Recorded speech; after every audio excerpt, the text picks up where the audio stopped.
Hey guys, it's Mr. Sheeline here. This is going to be the video that's going to be going over all of the check your understandings in the Unit 5.1 Forces notes. Okay, so I'm just going to go straight to it.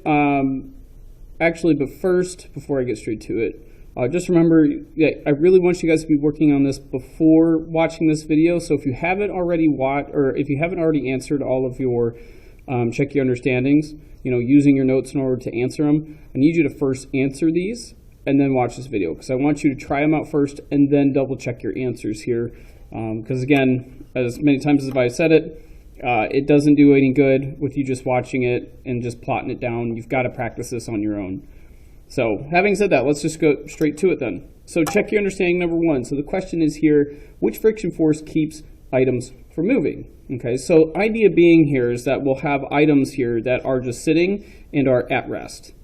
Okay, so there's some sort of friction force here that's not allowing this guy to just float around. Or if you want to think about yourself, if you're sitting in a chair, let's say you're sitting here all happy and gleeful, in a chair here, okay, my little dude. So if you're in a chair, all happy because you're a big kid now, okay, when you're sitting there in that chair, let's be honest, something is keeping you from sliding around, right? Okay. So something's keeping you from sliding around in this chair. Something is keeping this guy at rest. And there's a particular friction that we should have read through in this in these notes that keeps us at rest. So if we were to just glance back at our notes real quick and see those two kinds of frictions, well, we've got what's called static friction and we have what's called kinetic friction. So looking at static friction, and static friction is the friction that prevents two surfaces from sliding past one another. It is due to micro welds forming between two surfaces. So friction that keeps you in your seat, that allows you to stand in one place without sliding, what keeps your table where it's at. Okay, so maybe this is the one we're looking at, but let's just double check against kinetic friction. So kinetic friction opposes the motion of two surfaces sliding past one another. Okay, so it seems like friction that is opposing you moving a fridge while it is sliding on the floor, or the couch you're moving across the carpet. So here, the thing is already in motion. So like this picture shows, it's already in motion. It's moving, okay? And it's this friction, this kinetic friction is like slowing you down. It's making it difficult for you to push it. I mean, you continually have to apply a force in order to keep your thing moving. Static friction is what keeps things standing still. It's what keeps things sitting there. So let's maybe take a look at this. So which friction keeps items from moving? Well, that means that we're all sitting at rest here. So I would say that the answer for this one would be the static friction force. So static friction would be your answer here. Okay, so static friction, or astatic friction, or friction is static. Oops. Let's see if I can remember right. So this would be the friction that we're looking at here, static friction. Okay. And then check your understanding number two. So which friction force is acting on an object that's moving? Well, since we're only looking at two, we just answered one. Well, this one would be the kinetic friction. Okay, and I just already talked about that. So that the kinetic friction force is the friction force that's applied to something that is moving. Okay. That would be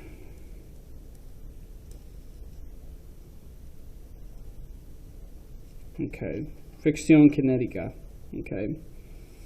Okay, so that is check your understanding number one, check your understanding number two. Now let's kind of get into these kind of interesting questions here. So check your understanding number three. So what is the gravitational force exerted on an object called? So our options are centripetal force, weight, momentum, and friction force. Now, it's asking what's the gravitational force exerted on an object called, and this is the thing that is exerted on the object, and thus because the object has something exerted on it, that force passes through the object due to its mass. It's not going to be friction speed, because that's really not a thing. Momentum, nope, momentum's not a force.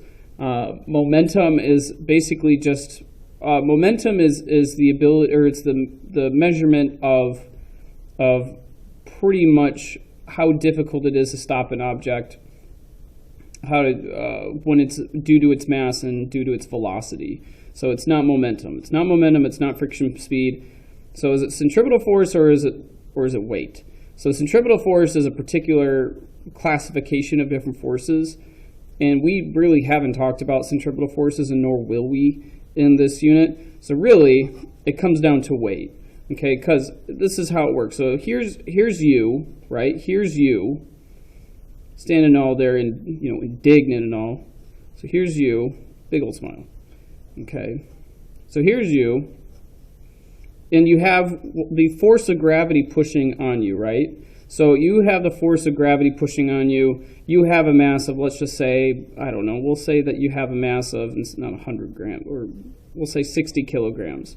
So you have a mass of 60 kilograms, but the force due to gravity, the acceleration due to gravity more like, is actually coming down on you, pushing you down, hitting you, and then you yourself, and this is like a little dot we'll put in the center to be like in the center of our body, we then are going to exert a force going straight down, and that is what we call weight. Okay, that's what we call weight. So yeah, the gravitational force exerted on an object, that is our weight. Okay, so we got that, good. Check your understanding number 4. Which body exerts the strongest gravitational force on you? Okay, so let's think about it. So looking at our notes, we can answer that question. I know that seems like it would be a really tough question to answer, but it's not, because the devil is in the details here. So if we look at this specific line right here, so the forces of gravity between any two objects can be calculated if their masses and distances are known, or between them are known. Okay. So gravity acts on all objects with mass, blah, blah, blah. It's attractive force between two objects that depends on the mass of the objects and the distance between them. So logic should tell us, and if you were paying attention when I was talking to you guys about, these kinds of problems, these kinds of images, okay, we would know, or we should be able to figure out here, that the closer we are to a particular thing, the greater the gravitational force will be. So you have to ask the question, what are we closer to? Are we closer to the moon, the Earth, the sun, or Jupiter? Okay. Well, we can definitely say, we can get rid of Jupiter for one thing, because we know, well, yeah, Jupiter is a pretty far distance away, but we're closer to the sun than we are to Jupiter. Not only that, the sun is significantly larger to Jupiter and would thus have a much larger impact on us than Jupiter would. Okay. So then what about the moon? Well, the moon is pretty close to us compared to the sun. But the problem is that the moon's pretty dang small compared to the Earth, and also compared to the sun. So we're probably going to say no to the moon. Now, that boils it down to these two questions. So which one are we closer to? Are you closer to the Earth, or are you closer to the sun? And I think this is a pretty obvious answer here. Of course, it is the Earth. Okay, so which of these bodies has a stronger gravitational force on you? It's the Earth, because you're closest to the Earth. You're standing on it. You're sitting on it. You sleep on the Earth, obviously. So because it is, relatively speaking, a large mass compared to you, a very, very large mass, and it's the closest one that you are to out of these 4, it has the greatest gravitational force on your body. Okay? So it would be Earth. So let's take a look at number 5. So which one of these is not a force? Well, let's take a look here. So, we looked at this. We talked about this being a force, so that's a force. So, that can't be an answer. Weight, well, we've already talked about that. Weight is just a measurement of the force of gravity on our mass. Air resistance, well, that's drag, so it can't be that. So what we're left with here is momentum. And like I mentioned before, momentum is not a force. Momentum is just this. This is how we calculate momentum. So this is a symbol for momentum. And momentum, all it is mass times the velocity of a particular object. Okay, it's just like it's measuring, well, it's going this fast, it has this much mass, so it has this amount of momentum, and then from there we then calculate, in most terms, we then calculate what's called the impulse, which is just the change in momentum. How can we change the momentum of this object given that the momentum is this much due to its mass and its volume, mass and velocity. Okay, so in this case it would be momentum. Momentum is not a force. And that's a big misconception. There's a lot of people that think that momentum is a force. What they're thinking of is inertia, okay? Which is pretty much momentum, but inertia is the tendency for an object to keep doing what it's doing, okay? And inertia does describe how forces interact with one another, but it is in of itself is not a force, okay? So, okay, now with the rest of these check your understandings, we're going to have to rely upon this equation right here. So in understanding all of our units, understanding that if we're solving for this, you know, that's the force due to gravity, that's our weight. We measure that in newtons. This is mass, m, mass of our object, that's measured in kilograms. And then g is going to be our acceleration due to gravity. And since it's acceleration due to gravity, just acceleration, it's meters per second squared. Okay. And then on top of that, and again, this 3 should not be there. And on top of that, here we have all of our different equations. So if we were to find weight, we would use f of g is equal to mg. If we were to find mass, it would be m is equal to fg divided by g. Okay, and then to find acceleration due to gravity, it would be g is equal to f of g divided by m. Okay. Oh, and the acceleration due to gravity on Earth is 9.80 meters per second squared. Okay, so and that should be, yeah, that is, yeah, provided in pretty much all the ones that are related to Earth. So let's take a look at number 6 here. So a girl has a weight of 88 newtons on the moon and has a mass of 55 kilograms.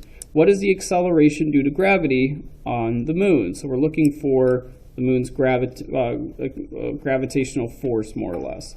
So let's write down what we have. So the girl's weight. Okay, the girl has a weight, so that's going to be f of g.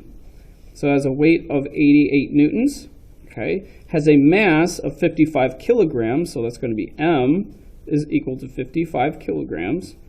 And we're trying to figure out what the acceleration is. Okay, and that's just going to be that small g. So we don't know what small g is. So if we take a look up here at our equations, we've got f of g, so we've got the gravitational force, or sorry, we've got the weight, the gravitational force exerted on the object. We have the mass. We're looking for g, so I'd say we've got to use this equation right here. So it's going to be g is equal to f of g divided by m. Okay. And all we do is just then plug that in, so it'll be 88 newtons over 55 kilograms, which is then going to give us this, if we divide 88 by 55, roughly speaking, the gravitational force on the moon is going to be 1.6 meters per second squared, and we would have our answer. Okay. Okay. And I'm just testing something out right quick. Let's see, 1.6 divided by,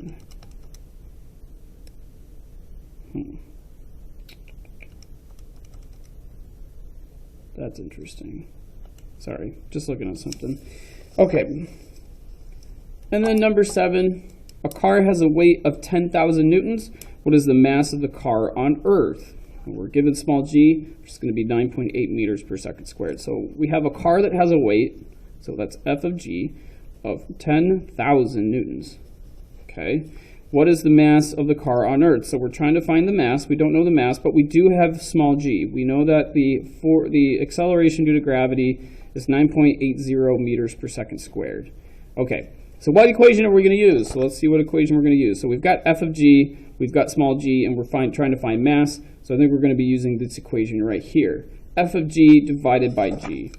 So it'll be m is equal to f of g divided by g, which is going to be 10,000 divided by 9.8.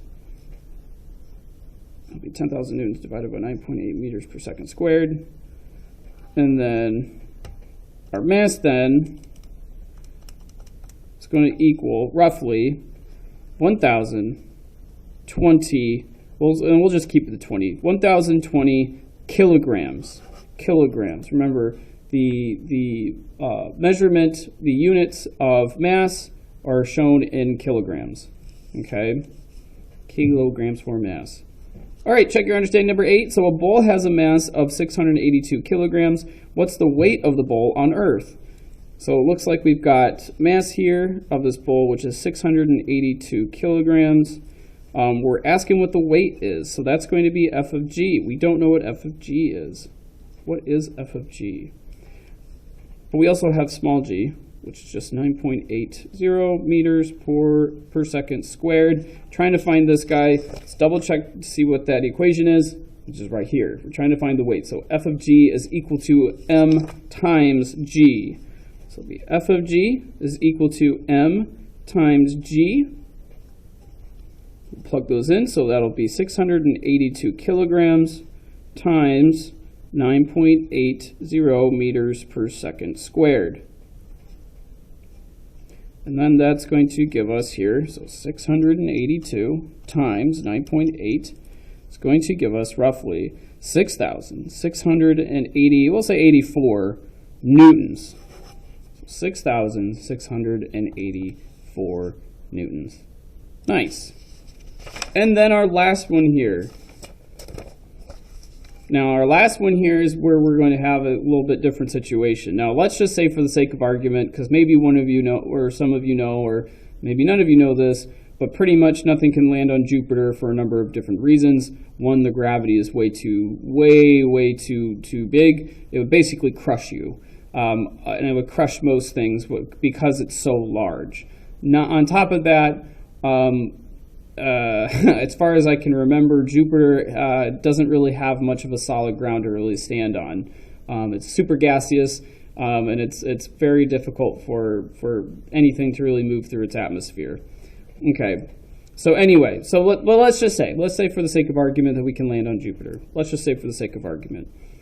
Well, Jupiter's going to have a gravitational acceleration of 24.8 meters per second squared, which roughly is somewhere around like 2.5 Earth's gravity. So you sitting right here, try to imagine you sitting right there and then someone literally doubling the amount of force on you.